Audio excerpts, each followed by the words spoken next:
Sakit banget gigi gue. Sakit banget sumpah. Aduh sakit banget. Tapi pernah nggak sih ngerasain momen dimana gigi tuh berasa sakit banget? Dipakai buat makan susah, digosok gigiin susah, dipakai buat ngomongin orang lain normal. Nggak, tetap sakit sumpah. Bertemu lagi sekarang sama gue Salah Sehan. Sorry Bray, gigi gue sakit banget seriusan. Jadi gini deh, sekarang gue bakal panggil dokter.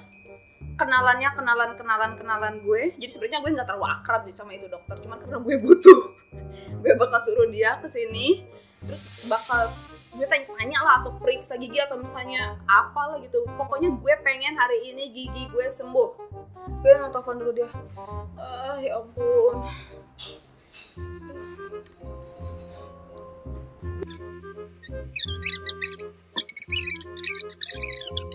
Ini gara-gara sakit gigi sumpah ya, gue jadi bawaannya tuh kesal terus. Lihat orang pacaran, kesal. Lihat orang banyak duit, kesal. Lihat orang bahagia, kesal juga. Ini mana lagi dokternya nggak datang lagi, aduh. Ke dokter sunat juga nih gue. Waalaikumsalam ibu. Ibu kok lama banget sih. Maaf, tadi yang buka jendela dulu. Silakan perkenalkan diri dulu. Kayaknya dia lagi agak shock, masih shock melihat perilaku saya yang memang agak kewanitaan gitu. Iya. Itu nggak saya panggil Mas. Jangan, udah terlalu banyak yang bilang kayak gitu. Oke, perkenalkan diri dulu, siapa? Perkenalkan, nama saya Dr. Gigi Frita Warasati. Oke, Dokter Gigi Frita. Jadi dipanggilnya Dokter Gigi, Dokter Frita aja ya? Iya. Oke, Dokter Frita aja. Tuh kan kerasa tiap kebanyakan ngomong nih, ini gigi tuh rasanya senut. Terus itu kenapa sih dok? Ini sakit banget seriusan. Kenapa ya? Jadi kan ada beberapa tahap sakit gigi. Kayak mau senam PTN. Tahap. Iya, ada tahapnya. Yang paling ringan itu kita sebut pulpitis reversible. Yang rada berat pulpitis irreversible. Oke. Dan yang paling berat itu giginya sudah gangren atau mati.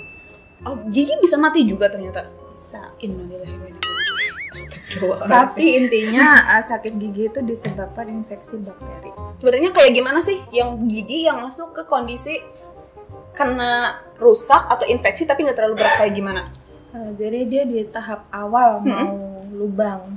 Oh, oke. Karena mungkin karena minum es. Oh. Ya, terus? Gitu. Jadi dia sudah ada pengumpulan makanan atau minuman di gigi itu, tapi belum proses kariesnya belum begitu dalam. Oh, jadi kan soalnya gigi itu kan konturnya itu nggak lurus ya, jadi ada berlekuk-lekuk ya. Jadi kalau misalnya kalian yang sering banget makan makanan yang kayak yang manis-manis lah, yang kayak gitu, itu tuh hati-hati loh seriusan. Itu makanan tuh bisa masuk ke lekukannya ya. Dan bisa keluar pas gosok gigi. Nah, itu dia, itu yang masalahnya. Jadi meskipun lu gosok gigi pakai sikat yang dari yang kecil sampai sikat WC itu emang susah. Jadi susah. Intinya kayak gini deh. Jadi si makanannya tuh terlalu stuck gitu ya di giginya tuh gitu. Dan itu sumber bakteri yang nanti bikin gigi rusak gitu kan. Terus yang tahap sedang nih yang tadi. Yang tahap sedang itu bakterinya sudah mulai dekat sama saraf gigi. Udah bilang assalamualaikum gitu ya. Assalamualaikum saraf. Udah ngintip-ngintip itu. Ada nggak ya? Iya. Terus habis itu ya itu yang bikin gigi senut-senut. Kadang kalau malam tahu-tahu datang, tahu-tahu hilang gitu. Iya tuh. Itu kayak jelangkung tuh sakit gigi sumpah. Tiba-tiba datang, tiba-tiba hilang gitu. Terus kalau dengar orang yang ngomong keras gitu kan, tuh bawaannya tuh kesel banget. Padahal saya lagi dengerin omongan saya sendiri ternyata. Bukan orang lain yang ngomong kerasnya, saya.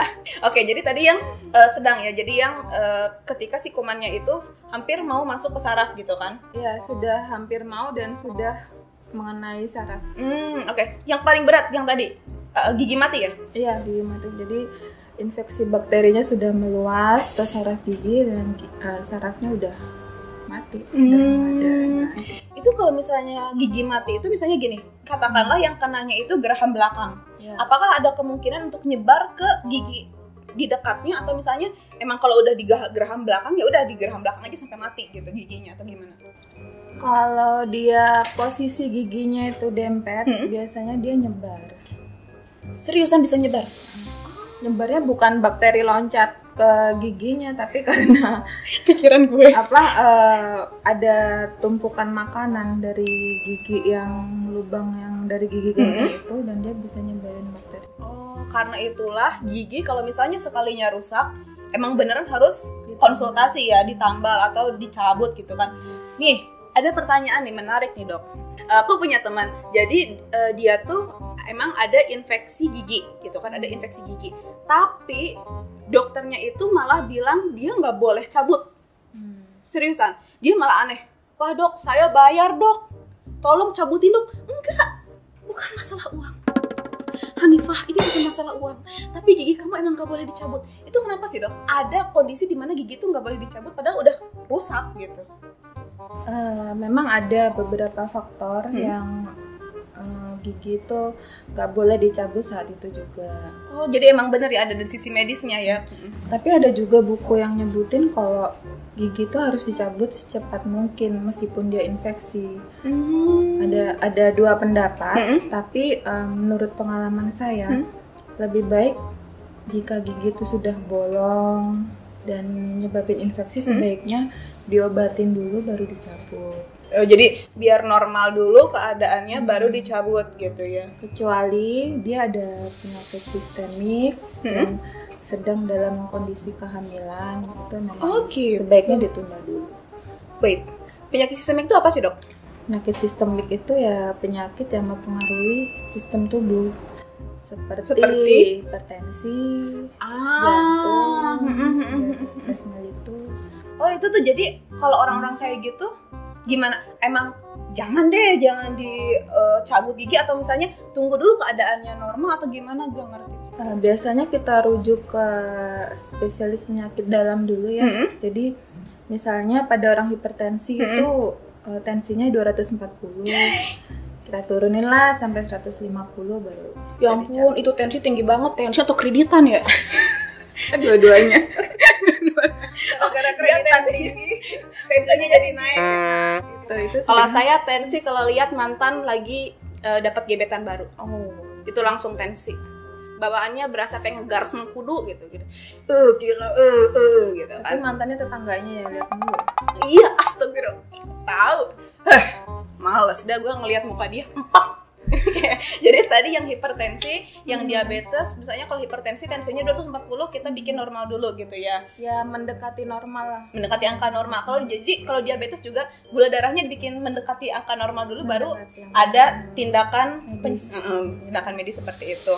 Terus tadi kenapa ibu hamil nggak boleh cabut gigi? Sebenarnya sih boleh, cuman biasanya kita tunda dulu ya, karena kita nggak pengen efek dari bius dan antibiotik itu kena sama janinnya. Oh, jadi ditunda dulu sampai si janinnya lahir gitu ya. One last question deh. Anak-anak tuh kan sering banget tuh giginya kayak karies atau apa sih yang hitam-hitam tuh kan? Karies. Kayak gitu yang hitam-hitam gitu. Mereka kan biasalah makannya suka yang manis-manis, yang lengket-lengket gitu ya. Lem aja dimakan lu. Tong hidup lu.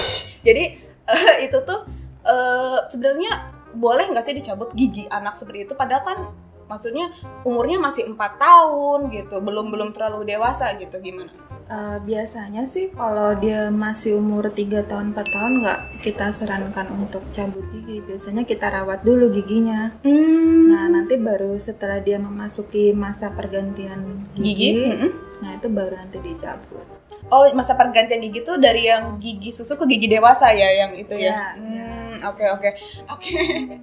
Oke ya, jadi itu tadi, aduh, alhamdulillah nih. Kayaknya udah sembuh ya? Sebenarnya dia udah sembuh. Gila, keren loh. Kece loh, dokternya lagi.